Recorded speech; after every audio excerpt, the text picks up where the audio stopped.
إن هذا القرآن يهدي للتي هي أقوم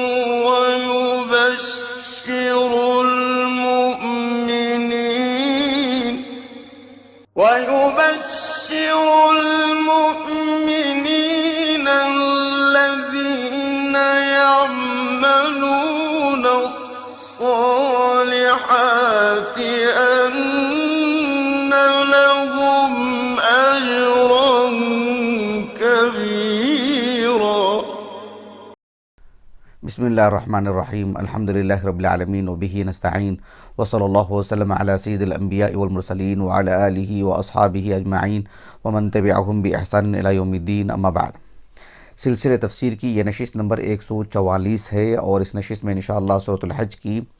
آیت نمبر 37 کی تفسیر ہوگی، اور اس آیت کریمہ کا جو دوسرا حصہ اور آخری حصہ ہے وہ میں آپ کے سامنے رکھوں گا باذن اللہ تعالی.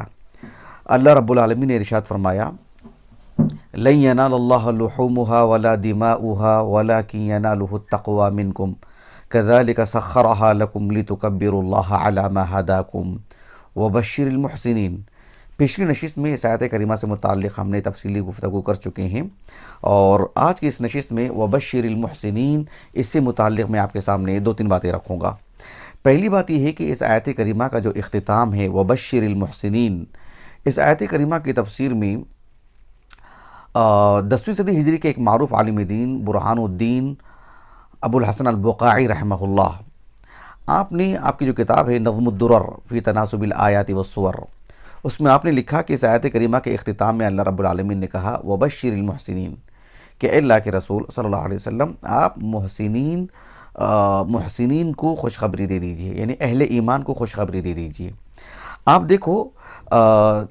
کتاب و سنت میں اگر آپ دیکھیں گے کہ ترغیب اور ترہیب دونوں پہلو ہیں، جنت کا بھی ذکر ہے، جہنم کا بھی ذکر ہے. اور جو لوگ غفلت میں ہیں، اللہ رب العالمین کی عبادت سے غافل ہیں،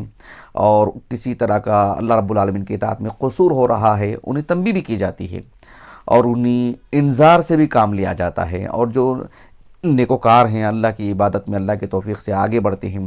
انہیں جنت کی خوشخبری بھی دی جاتی ہے. یعنی انذار اور تبشیر یہ دونوں پہلو ہیں، اور دونوں ایک ساتھ ہیں. انبیاء علیہم السلام کو اللہ رب العالمین نے جو نبی بنا کے بھیجتا ہے، تو ان کی زندگی میں یہ دونوں پہلو غالب رہتے ہیں، نمایاں رہتے ہیں. حسب ضرورت کبھی انذار غالب، حسب ضرورت کبھی تبشیر غالب. کبھی تبشیر کی ضرورت پڑتی ہے، کبھی انذار کی ضرورت پڑتی ہے، کبھی دونوں چیزیں ایک ساتھ ہوتی ہیں. قرآن مجید میں آپ دیکھیں گے کہ جو ہے دونوں چیزیں اکثر ایک ساتھ رہتی ہیں، لیکن یہاں پر اللہ سبحانہ و تعالیٰ نے انذار کی بجائے صرف تبشیر پر اکتفا فرمائے ہیں. یہ اللہ رب العالمین کا کلام ہے. اس میں حکمت اور راز کیا ہے؟ اس سلسلے میں علامہ بقاعی رحمہ اللہ نے کہا کہ اللہ تعالیٰ نے فرمایا وبشر المحسنین، کہ آپ محسنین کو جنت کی خوشخبری دے دیں. تو اس میں انذار کا پہلو کہاں ہے؟ تو علامہ بقاعی رحمہ اللہ نے کہا کہ انذار اور تبشیر تو ایک ساتھ ہیں ہی، لیکن وبشر المحسنین یہ جو آیت کریمہ ہے، آپ اس کے پہلے کے تقریباً 10-12 آیتیں پڑھتے ہوئے آئیے. مناسک الحج کا ذکر ہے. ایک حاجی اللہ سبحانہ و تعالیٰ کی توفیق، اس کے فضل و کرم سے دوران حج، یعنی اپنے گھر سے جب آغاز کرتا ہے، نکلتا ہے، وہاں سے لے کر کے گھر لوٹنے تک بدنی طور پر، ذہنی طور پر جو تکلیف اس کو ہوتی ہے، جو تھکاتا ہے اپنے آپ کو، جو وہ چیزیں دیکھتا ہے وہ، تو اس سلسلے میں اللہ رب العالمین کی اطاعت تو اللہ کے توفیق سے ہوتی ہی رہتی ہے، اور بڑی مشقت کے ساتھ ہوتی ہے، اس میں قصور بھی ہوتا ہے. لیکن اس کی دل جوئی کے لیے یہاں پر انذار کو بیان کرنے کے بجائے صرف تبشیر پر اکتفا کیا گیا، اور یہی یہاں جو ہے سب سے مناسب ہے. یعنی ایک شخص جو ہے بہت محنت کر رہا ہے، اگر ہم اس کو یہ کہیں کہ جو ہے تم نے اچھی محنت بھی کی ہے اور جو ہے تم سے قصور بھی ہوا ہے، یقیناً اسے اس کی تکلیف بھی پہنچتی ہے. حالانکہ دونوں باتیں ہیں اس میں. مثلا ہم ایک طالب علم سے کہتے ہیں کہ آپ اچھی طرح پڑھیں اور جو ہے آپ کو 100 نمبر لینے ہیں. اگر ایک طالب علم مان لیجیے کہ 95 نمبر لیتا ہے، 9 اور 5 نمبر اس نے حاصل کر لیا ہے، یہاں پر ضرورت ہے صرف اس کی دل جوئی کی، اس کی ہمت افزائی کی، اس کو سراہنے کی، اسے انعام دینے کی. اور اگر ہم ساتھ میں یہ بھی کہیں کہ تم نے جو ہے قصور بھی کیا ہے، تم سے تھوڑی غفلت بھی ہوئی ہے، اسی وجہ سے تمہارے 5 نمبر کٹے ہیں، تم سے غلطی بھی ہوئی ہے، تم سے چوک ہوئی ہے، تم نے جو ہے نادانی کی ہے، تو یقیناً حق ہے کہنے کا کہ 5% تو ہم کہہ سکتے ہیں کہ اسے قصور ہوا ہے. لیکن یہاں پر نفسیات کا خیال رکھتے ہوئے ضرورت اس بات کی ہے کہ صرف تبشیر کو غالب رکھا جائے، اسی کو نمایاں کر کے پیش کیا جائے اور اسی پر اکتفا کیا جائے، صرف اسے شاباشی دی جائے، صرف انعام دیا جائے. وہ 5 نمبر جو سے کم آئے ہیں اس کا کسی طور پر بھی ذکر نہ ہی ہو. تو یہ جو ہے نفسیات کا خیال رکھا جاتا ہے. ایسے میں اللہ سبحانہ و تعالیٰ نے ایک حاجی کو جو امور حج ذکر کرنے کے بعد جو بطور حاجی اس سے جو مشقت ہوئی ہے، جو محنت ہوئی ہے، جو اطاعت ہوئی ہے، اور اطاعت کئی پہلوں سے ہوئی ہے، تو اللہ سبحانہ و تعالیٰ نے انذار کا معاملہ جو ہے مطلب وہاں پر نہیں ذکر فرمائے ہیں. صرف تبشیر کے ذریعے سے بات جو ہے مطلب بتا دی گئی ہے کہ وہ بشر المحسنین، کہ بحیثیت ایک حاجی آپ نے اللہ کے توفیق سے جو بہت سارے کام انجام دیے ہیں ان کو جنت کی خوشخبری دے دیں. جہاں قصور ہوا ہے اس کا تو اس طرح سے ذکر ہی نہیں ہوا ہے، اسے بیان ہی نہیں کیا گیا ہے. ان کی اس خدمت کو، ان کی اس محنت کو، ان کی اس چہل پہل کو، اسی کو غالب رکھا گیا، اسی کو ذکر کیا گیا ہے. یہ اللہ رب العالمین کا مزید احسان ہے، مزید فضل ہے. یہ نقطہ جو ہے علامہ بقائی رحمہ اللہ نے کہا ہے، بقائی رحمہ اللہ کی طرف سے ہے، کہا کہ وبشر المحسنین. مطلب یہ کہ علامہ بقائی رحمہ اللہ نے کہا کہ اس میں جو چیز مقدر ہے وہ یہ کہ اللہ رب العالمین، یعنی اس میں دونوں پہلو ہیں. گویا کہ اس میں یہ مقصود ہے کہ وَأَنذِرِ الْمُسِيئِينَ وَبَشِّرِ الْمُحْسِنِينَ، کہ جو جن سے خطا ہوئی ہے، جن سے کوتاہی ہوئی ہے، آپ انہیں ڈرائیں، آگاہ کریں، متنبہ کریں. وَبَشِّرِ الْمُحْسِنِينَ، اور آپ المحسنین کو جنت کی خوشخبری بھی دے دیں. یعنی وَبَشِّرِ الْمُحْسِنِينَ ہے جو واو ہے نا، واو العطف، یہ گویا کہ اس بات کی علامت ہے، اس بات کی طرف اشارہ کر رہا ہے کہ اس سے پہلے ایک مقدر ہے، یعنی ایک جملہ محذوف ہے. وہ کیا ہے؟ وَأَنذِرِ الْمُسِيئِينَ وَبَشِّرِ الْمُحْسِنِينَ، یعنی انذر المحسنین، انذر المسیئین وبشر المحسنین. وہ جو واو ہے وہ اس بات کی طرف اشارہ ہے کہ وہاں پر ایک جملہ تو ہے، یعنی المسیئین کو جو ہے مطلب انذار سے کام لینے کی بھی بات کہی گئی ہے، لیکن اس کو مقدر رکھا گیا ہے. اور وبشر المحسنین کہہ کر کے اس کا ضد جو ہے بہرحال وہاں پر جو ہے مطلب مقدر ہے، جو مستتر ہے، جو جملے میں جو ہے مطلب جو ہے کلمات کی شکل میں نہیں ہے. اسی لیے اس کا جو معنی بتاتے ہوئے مقاتل ابن سلیمان رحمہ اللہ، آپ نے کہا مقاتل ابن سلیمان رحمہ اللہ کی جو تفسیر ہے وہ مطبوع ہے، اور حالانکہ ہمارے پاس جو یہ جو موسوعۃ التفسیر المأثور ہے اس میں مقاتل ابن سلیمان رحمہ اللہ کی تفسیر تقریباً منقول ہے. یہ تو میں دعویٰ نہیں کر سکتا کہ جو کل کی کل تفسیر منقول ہے کیا، لیکن ہر آیت میں مقاتل ابن سلیمان رحمہ اللہ کا جو قول ہے پوری کل کی کل نقولات جو ہے اس میں مطلب ذکر کر دی گئی ہیں. یہ جس طرح سے ہمارے پاس سیرت ابن ہشام ہے، اس میں ابن اسحاق رحمہ اللہ کے جو المغازی ہے وہ اوپر منقول ہے اور پھر اس کی جو ہے نیچے شرح ہے. اس اعتبار سے جو ہے دونوں کتابیں ایک ساتھ ہو جاتی ہیں. بہرحال کہنے کا میرا مقصود یہ ہے کہ مقاتل ابن سلیمان کی جو تفسیر ہے وہ تو میرے پاس مستقل تفسیر کے طور پر نہیں ہے، موسوعۃ التفسیر المأثور میں اس کی ساری نقولات ہمارے سامنے ہیں. لیکن ابھی 2 دن پہلے، بلکہ میں سمجھتا ہوں کل صبح کو، کل اتوار کے دن صبح کو ہمارے کچھ اخوان جو ہے دارالعلوم سبیل الرشاد، جو بنگلور کا قدیم ادارہ ہے، معروف ادارہ ہے، کرناٹکا کا جو ہے نامور ادارہ ہے اور جنوبی ہند کے بڑے اداروں میں شمار ہوتا ہے، تو دارالعلوم سبیل الرشاد کا جو مکتبہ ہے وہ بھی بہت ہی عظیم ہے، معروف ہے. تو ہمارے کچھ اخوان وہاں پر گئے تھے اور بہت ساری کتابیں انہوں نے دیکھیں، جو تصاویر مجھے بھیجی ہیں، مجھے اطلاع نہیں تھی ورنہ میں بھی چلا جاتا. تو اس میں انہوں نے مقاتل ابن سلیمان رحمہ اللہ کی جو تفسیر ابن مقاتل ابن سلیمان ہے اس کی تصویر بھی انہوں نے مجھے بھیجی. تو میں نے پہلی مرتبہ جو ہے مطبوع کتاب کی جو تصویر میں نے دیکھی ہے، ہاتھ میں نے کتاب چھو کر کے نہیں دیکھا ہے. انشاءاللہ جو ہے اللہ تعالیٰ مجھے وہ کتاب فراہم کریں گے انشاءاللہ. بہرحال مقاتل ابن سلیمان رحمہ اللہ نے اپنی تفسیر میں اس بات کو کہا کہ وبشر المحسنین، یعنی وبشر بالجنہ، آپ اہل جنت کو، آپ اہل ایمان کو جنت کی خوشخبری دے دیں. مطلب یہ ہے کہ یعنی اس میں اس بات کی طرف اشارہ ہے کہ وبشر المحسنین، جو اللہ رب العالمین نے جو کچھ اس آیت میں کہے ہیں، یعنی کل ما ذکر اللہ فیہا من فعل ما ذکر اللہ فی هذه الآیات فقد احسن. من فعل ما ذکر اللہ فی هذه الآیات فقد احسن. ان ساری آیات میں امور حج سے متعلق اللہ رب العالمین نے جو ہدایات دی ہیں، جو ہدایت اس میں اللہ رب العالمین نے دی ہیں، ان ہدایات پر جو عمل کرے گا فقد احسن، گویا کہ اس نے اللہ رب العالمین کی عبادت میں احسان کا معاملہ کیا ہے، تو اللہ نے ان کے لیے جنت کی خوشخبری دی ہے، کہا کہ وبشر المحسنین۔ یہ کچھ باتیں تھیں اس آیت کریمہ کی تفسیر سے متعلق، یعنی اس قطعے کی تفسیر سے متعلق، وبشر المحسنین۔ آپ دیکھو کہ اس قبیل کی آیات قرآن میں بہت ہیں، مثلا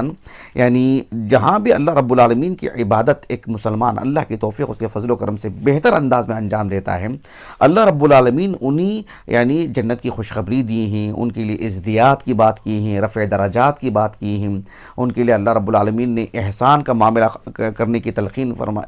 کا وعدہ فرمائے ہیں اللہ رب العالمین۔ مثلا آپ دیکھو اللہ تعالیٰ نے سورۃ البقرہ میں کہا وَإِذْ قُلْنَا ادْخُلُوا هَٰذِهِ الْقَرْيَةَ فَكُلُوا مِنْهَا حَيْثُ شِئْتُمْ رَغَدًا وَادْخُلُوا الْبَابَ سُجَّدًا وَقُولُوا حِطَّةٌ نغفر لکم خطایاکم وسنزید المحسنین۔ اللہ نے اس آیت کریمہ کے اختتام میں فرمایا وسنزید المحسنین، کہ المحسنین ان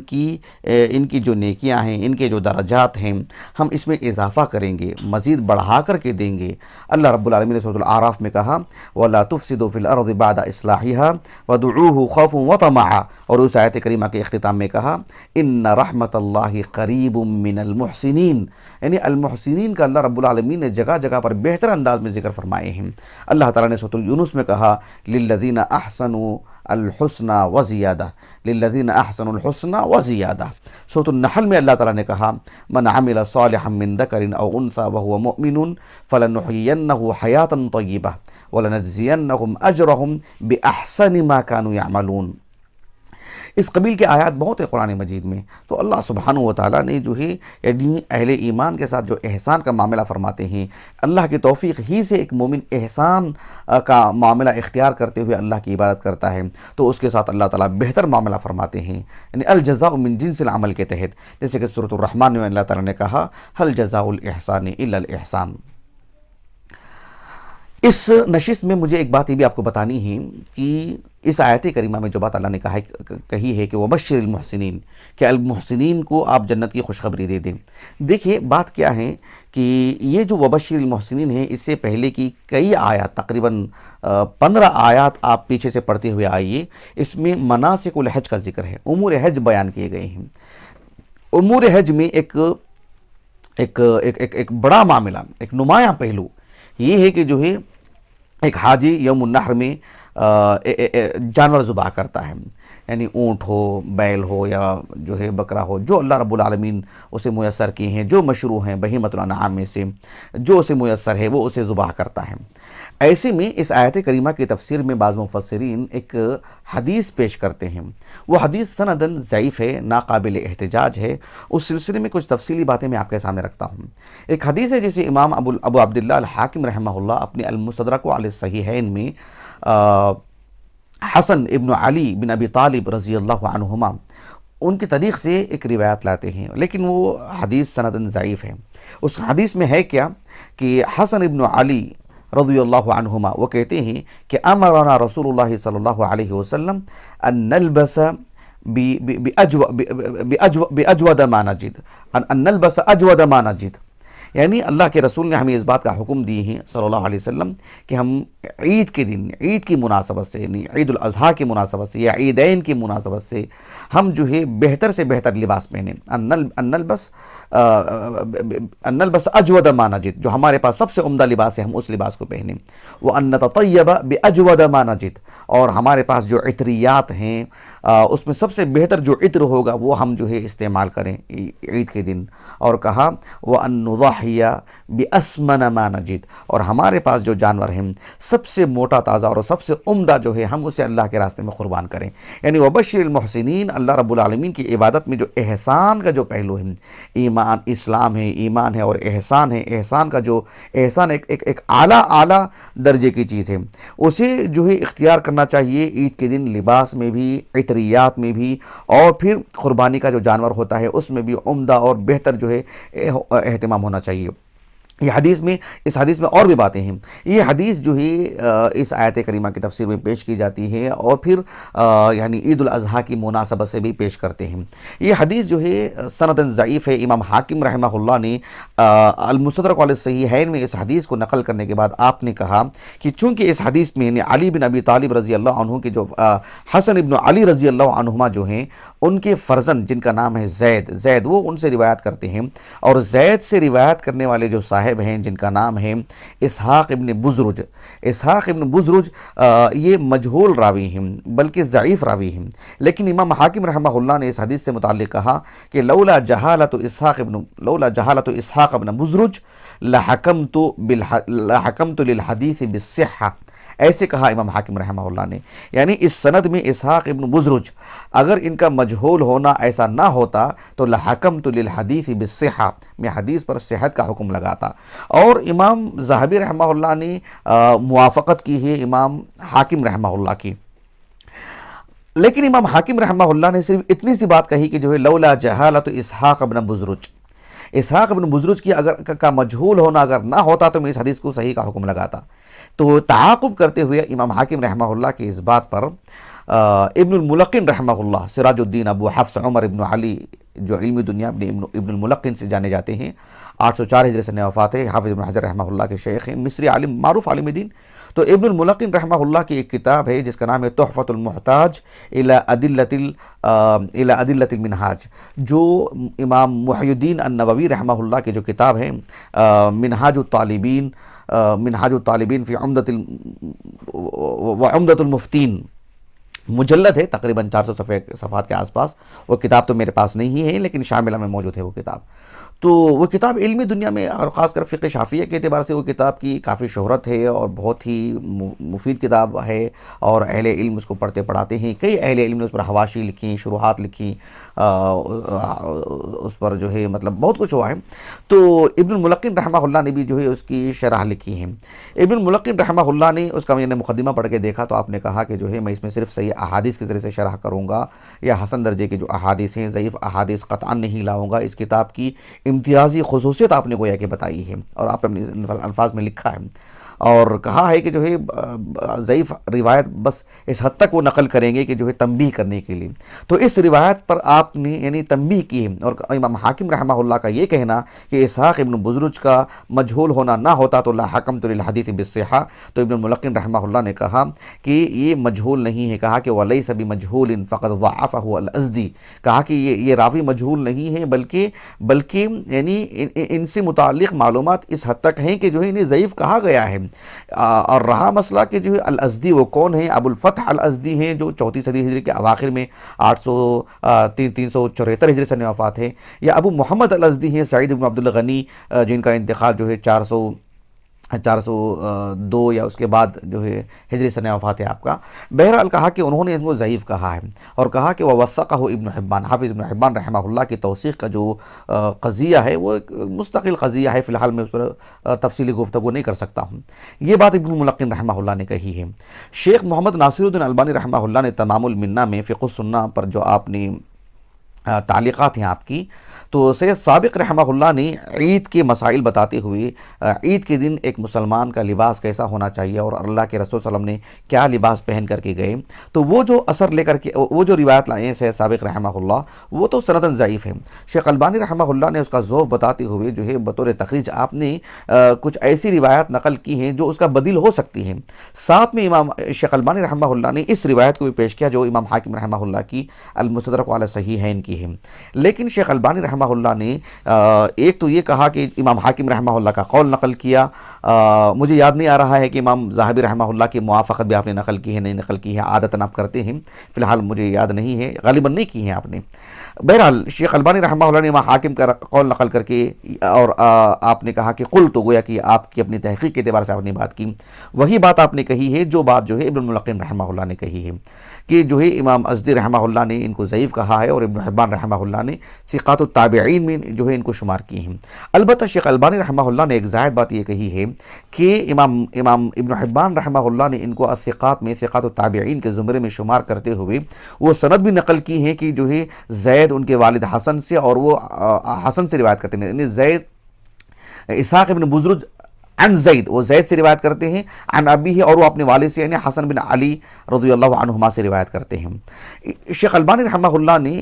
ابن حبان رحمہ اللہ کی اس عبارت کو نقل کر کے کہا کہ بہت ممکن ہے کہ ابن حبان رحمہ اللہ نے اس روایت کی طرف جو ہے اشارہ کیا ہے جسے امام بخاری رحمہ اللہ نے اپنے تاریخ الکبیر میں جو ہے نقل کی ہے۔ میں نے بھی مراجعہ کیا، تاریخ الکبیر کھول کر کے دیکھا، اس میں اسحاق ابن بزرج یا اسحاق ابن بزرج، اس میں اسحاق ابن بزرج لکھا ہوا ہے، اور بعض روایتوں میں جیسے امام حاکم رحمہ اللہ کی جو المستدرک ہے اس میں جو ہے جو عبارت پر جو اعراب لگا ہوا ہے اس میں اسحاق ابن بزرج ہے۔ بہرحال اسحاق ابن بزرج کے نام کے تحت امام بخاری رحمہ اللہ نے جو یہی روایت نقل کی ہے کہ لیث ابن سعد الفہمی رحمہ اللہ وہ اسحاق ابن بزرج سے روایت کرتے ہیں، اور اس میں روایت تو یہی ہے، امرنا رسول اللہ صلی اللہ علیہ وسلم ان نلبس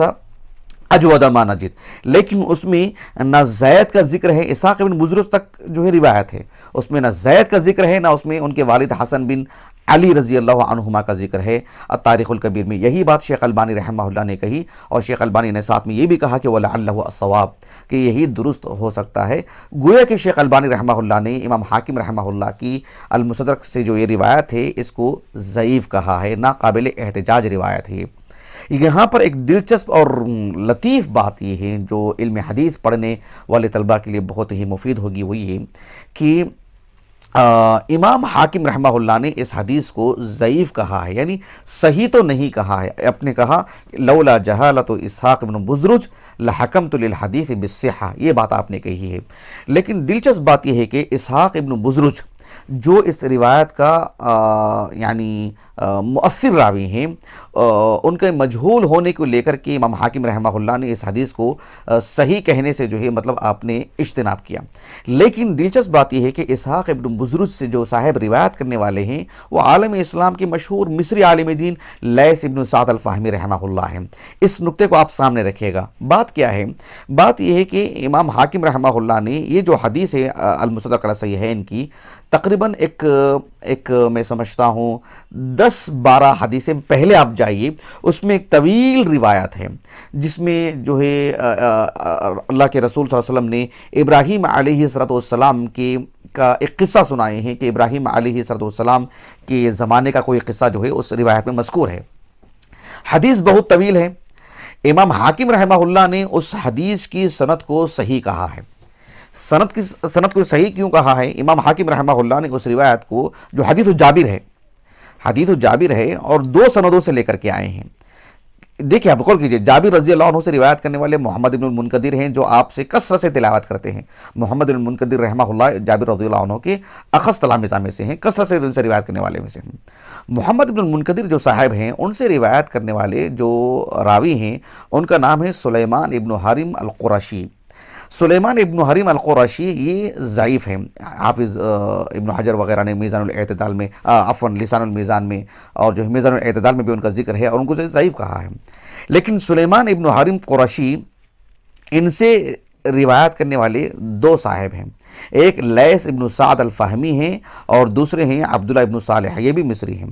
امام حاکم رحمہ اللہ نے 2 سندوں سے لے کر کے آئے ہیں، ایک عبداللہ ابن صالح سے۔ عبداللہ ابن صالح سے متعلق امام احمد بن حنبل اور اہل علم کی ایک جماعت نے اس روایت کو ضعیف کہا ہے، اسی وجہ سے امام حاکم رحمہ اللہ نے اس پر اکتفا نہیں کیا ہے۔ یعنی عبداللہ بن صالح روایت کرتے ہیں سلیمان ابن حرم قرشی سے اور وہ محمد بن منکدر سے اور وہ یعنی جابر رضی اللہ عنہ سے۔ تو اس سند پر گویا کہ امام حاکم رحمہ اللہ کو بھی کہیں نہ کہیں خلل رہا ہے عبداللہ بن صالح کی وجہ سے۔ اسی وجہ سے آپ نے تحویلاً ایک اور روایت لے کر کے آئے ہیں کہ یحییٰ ابن بکیر روایت کرتے ہیں لیث ابن سعد الفہمی سے اور لیث ابن سعد الفہمی روایت کرتے ہیں سلیمان ابن حرم قرشی سے، اور وہ آگے کی وہی روایت ہے۔ اب امام حاکم رحمہ اللہ نے اس سند کو ذکر کرنے کے بعد آپ نے کہا کہ گویا کہ جو پہلی جو سند تھی جس میں جو ہے سلیمان ابن حرم قرشی سے روایت کرنے والے عبداللہ بن صالح ہیں، اور گویا کہ امام حاکم رحمہ اللہ کو کہیں نہ کہیں جو ہے مطلب ایک طرح سے عدم اعتماد کی بات ہے سلیمان ابن حرم قرشی سے روایت کرنے والے جو عبداللہ بن صالح ہیں، کیونکہ وہ تو ضعیف ہیں، امام احمد بن حنبل اور ایک جماعت اہل علم کی ضعیف کہا ہے۔ لیکن جو عبداللہ بن صالح جن سے روایت کرتے ہیں سلیمان ابن حرم قرشی، ان سے متعلق امام حاکم رحمہ اللہ نے کہا کہ وہ اہل شام کے زہاد میں سے ہیں۔ اہل شام کے زہاد میں سے ہونا وہ ان کے یعنی قابل احتجاج راوی ہونے کو جو ہے مطلب کوئی لازمہ نہیں ہے اس کا، لیکن امام حاکم رحمہ اللہ نے ایک دوسری سند سے جو ہے روایت لے کر کے آتے ہیں کہ سلیمان ابن حرم قرشی سے روایت کرنے والے لیث ابن سعد الفہمی ہیں. لیث ابن سعد الفہمی رحمہ اللہ بھی جو روایت کر رہے ہیں سلیمان ابن حرم سے، امام حاکم رحمہ اللہ نے اس حدیث کو صحیح کہا ہے، اور صحیح کہتے ہوئے آپ نے دو باتیں ذکر فرمائی ہیں. ایک تو کہا کہ سلیمان ابن حرم قرشی جو ہے یہ من زہاد الشامیین، ایسے آپ نے کہا. ساتھ میں دوسری بات یہ کہا کہ جو ہے واللیث ابن سعد الفہمی لا یروی عن المجہولین، کہ لیث ابن سعد الفہمی رحمہ اللہ مجہولین سے روایت نہیں کرتے ہیں. آپ دیکھو امام حاکم نے اس سند کے اختتام میں کہا کہ لیث ابن سعد الفہمی رحمہ اللہ مجہولین سے روایت نہیں کرتے ہیں، گویا کہ سلیمان ابن حرم قرشی ان سے متعلق جو ہے جو والا جو معاملہ تھا اس کو جو ہے آپ ختم کر رہے ہیں. اور کہا کہ لیث ابن سعد الفہمی کا مجہولین سے روایت کرنا چونکہ یہ واقعاتاً ہے ہی نہیں ہے، وہ کسی مجہول راوی سے روایت کرتے ہی نہیں ہیں لیث ابن سعد الفہمی رحمہ اللہ، لہٰذا یہ حدیث سندن صحیح ہے. یہ کہنا مقصود امام حاکم کو رحمہ اللہ. اللہ جزائے خیر. شیخ محمد ناصر الدین البانی رحمہ اللہ کو آپ نے المستدرک علی الصحیحین کی جو طویل روایت ہے حدیث جابر، اس کو الضعیفہ میں نقل کر کے ایک تو اس کو آپ نے ضعیف کہا ہے، ساتھ میں آپ نے امام حاکم رحمہ اللہ پر تعجب کا اظہار کیا ہے کہ امام حاکم رحمہ اللہ ایک طرف تو اس طویل روایت کو صحیح کہنے کی جو بنیادی وجہ آپ کے پاس ہے وہ یہ کہ لیث ابن سعد الفہمی لا یروی عن المجہولین، کہ لیث ابن سعد الفہمی مجہولین سے روایت کرتے ہی نہیں ہیں. شیخ البانی رحمہ اللہ نے کہا کہ وہذا دعویٰ مجردہ، یہ ایک محض دعویٰ ہے، لا دلیل علیہ، اس کی کوئی دلیل نہیں ہے. یعنی کسی عالم دین، کسی محدث نے، جرح و تعدیل کے کسی امام نے یہ بات کہی ہے کہ لیث بن سعد الفہمی رحمہ اللہ لا یروی عن المجہولین، ایسا کوئی قاعدہ ہے؟ جیسے کہ شعبہ بن حجاج رحمہ اللہ سے متعلق ہے کہ جو ہے لا یروی عن المدلسین، بالصراحت ہے، اور اس بنیاد پر جو ہے آپ کا کسی مدلس راوی سے روایت کرنا اس کے جو ہے مطلب یعنی اس کی تدلیس کی انتفاع کے لیے کافی ہے. لیکن کیا امام حاکم رحمہ اللہ کا یہ کہنا کہ لیث بن سعد الفہمی رحمہ اللہ مجہولین سے روایت نہیں کرتے ہیں، یہ ایسا دعویٰ ہے، اس کی کوئی دلیل نہیں ہے. شیخ البانی رحمہ اللہ نے ایک دلچسپ بات یہ کہی کہ والحاکم نفسہ اول من یناقضھا، کہ اس دعوے کو باطل کرنے والے، اس دعوے کا ابطال کرنے والے، اس دعوے کو رد کرنے والے سب سے پہلے خود امام حاکم ہے رحمہ اللہ. کیسے؟ کہ یہ جو آج ہم نے جو روایت آپ کے سامنے پیش کی ہے حدیث حسن ابن علی بن ابی طالب، اس میں آپ دیکھو امام حاکم نے کیا کہا کہ لولا جہالت اسحاق ابن بزرج لحکمت للحدیث بالصحہ، کہ اس حدیث میں اگر اسحاق ابن بزرج کا مجہول ہونا نہ ہوتا تو میں جو ہے مطلب اس حدیث کو اس حدیث کے صحیح ہونے کا حکم لگا دیتا. دلچسپ بات یہ کہ اسحاق ابن بزرج سے روایت کرنے والے اس سند میں بھی لیث ابن سعد الفہمی ہی ہیں. کیا امام حاکم رحمہ اللہ یہاں نہیں کہہ سکتے تھے کہ اسحاق ابن بزرج پہلے ہی مجہول راوی ہیں، لیکن لیث ابن سعد الفہمی کہ ان سے روایت کرنے کی وجہ سے ان کا جو مجہول ہونا ہے وہ جو ہے مطلب ختم ہو جاتا ہے؟ لیکن دیکھو سبحان اللہ کتنا تضاد ہے. اسی لیے شیخ البانی رحمہ اللہ نے کہا کہ والحاکم نفسہ اول من یناقضھا، کہ اس دعوے کو رد کرنے والے سب سے پہلے کون ہیں؟ امام حاکم ہی ہیں. یہ بالکل ہی تضاد بیانی ہے. بہرحال یہ روایت سندن ضعیف ہے. البتہ مجمع الزوائد میں علامہ نور الدین الہیثمی رحمہ اللہ نے یعنی امام طبرانی رحمہ اللہ کی الکبیر کے حوالے سے ایک روایت پیش کی ہے، لیکن اس میں بھی عبداللہ بن صالح ہیں. بھلے ہی لیث بن سعد الفہمی رحمہ اللہ کے جو پوتے ہیں عبد الملک بن شعیب بن لیث بن سعد الفہمی رحمہ اللہ، انہوں نے آپ کو ثقۃ مأمون کہا ہے جیسے کہ آپ نے لکھا ہے، لیکن اس کے باوجود بھی امام احمد بن حنبل اور اہل علم کی ایک جماعت نے آپ کو ضعیف کہا ہے. خلاصہ کلام یہ ہے کہ یہ روایت سندن ضعیف ہے، ناقابل احتجاج ہے. آج کے اس نشست سے متعلق ایک اہم اور دلچسپ بات یہ ہے کہ میں نے تقریباً جو آج سے 8 آیات پہلے اٹھا کر کے دیکھے، مجھے وہ نشست نمبر یاد نہیں ہے. حنفاء للہ غیر مشرکین بہ ومن یشرک باللہ، حالانکہ ومن یشرک بہ ہونا چاہیے تھا کیونکہ اسم الجلالہ وہاں پر جو ہے لفظ الجلالہ گزر چکا ہے. لفظ الجلالہ کو مکرر لانا وہاں اس کو کہتے ہیں الاظہار فی مقام الازمار، جہاں ضمیر لانا چاہیے تھا وہاں پر اس میں ظاہر لایا جاتا ہے. وہ ایک مستقل قاعدہ ہے، اور قرآن مجید کی بات کرتے ہیں تو جو ہے اس کی اپنی افادیت بہت اہم ہوتی ہے. تو ایسے میں یہاں پر اللہ سبحانہ و تعالیٰ نے وبشرہم کہنے کے بجائے وبشر المحسنین کہا، حالانکہ وبشرہم ہونا چاہیے تھا قاعدے کی روح سے، لیکن اللہ رب العالمین نے یعنی اضمار کی بجائے اظہار کا معاملہ فرمائے ہیں. کہا کہ وبشر المحسنین، مطلب یہ ہوا کہ ان کی اس عمل کو نمایاں کرنے کے لیے اور واضح کرنے کے لیے کہ انہم قد اہتدوا و احسنوا، کہ یہ لوگ اللہ رب العالمین کی توفیق سے ہدایت پر ہیں، صحیح راستے پر ہیں، انہوں نے صحیح انداز میں حج کیا ہے اور جو بہتر انداز میں جو ہے انہوں نے اللہ کی اطاعت کی ہے۔ اس وجہ سے یہاں پر جو ہے اضمار کا تقاضا تھا، پھر بھی اضمار کا تقاضا تھا، اظہار کیا گیا ہے، اسم کو اس میں ظاہر لایا گیا ہے۔ یہ قرآن مجید کی اگر بات کرتے ہیں تو یہ عام قاعدہ کے نہیں رہ جاتا ہے، اس میں ایک افادیت والی بات رہتی ہے جو بہت ہی اہم ہوتی ہے۔ آج کی اس نشست میں بطور فائدے کی ایک بات یہ بھی بتا دیتا ہوں کہ اس آیت کریمہ کی تفسیر میں اہل علم نے یعنی قربانی کا جو جانور ہوتا ہے کیا وہ واجب ہے یا مستحب ہے، اور جو ہے یعنی اس سے متعلق دیگر بہت سارے مسائل اہل علم بیان کرتے ہیں، ہم اس سے گریز کر رہے ہیں۔ حافظ ابن کثیر رحمہ اللہ نے بہت مفصل لکھا ہے کہ قربانی کا جو جانور ہوتا ہے اس کا حکم کیا ہے، کیا وہ واجب ہے یا مستحب ہے، اور پھر اسی طرح سے جو ہے مطلب کتنے دن کی قربانی ہونی چاہیے وغیرہ وغیرہ بہت سارے مسائل اس آیت کریمہ کی تفسیر میں اہل علم کچھ مفسرین ذکر کرتے ہیں، جو بالخصوص جو مطولات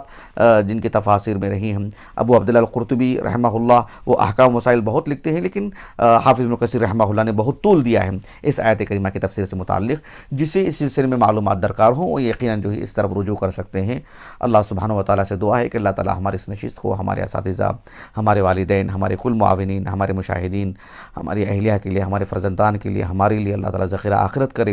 ہمارے معاون خاص شیخ شعیب محمدی حفظہ اللہ، استاذ جامعہ محمدیہ بنگلور، اور ہماری جو ہے اہلیہ کے لیے جنہوں نے جو ہے پورا جو ہے دیکھ بھال کی اور جو ہے اس کا اہتمام کیا،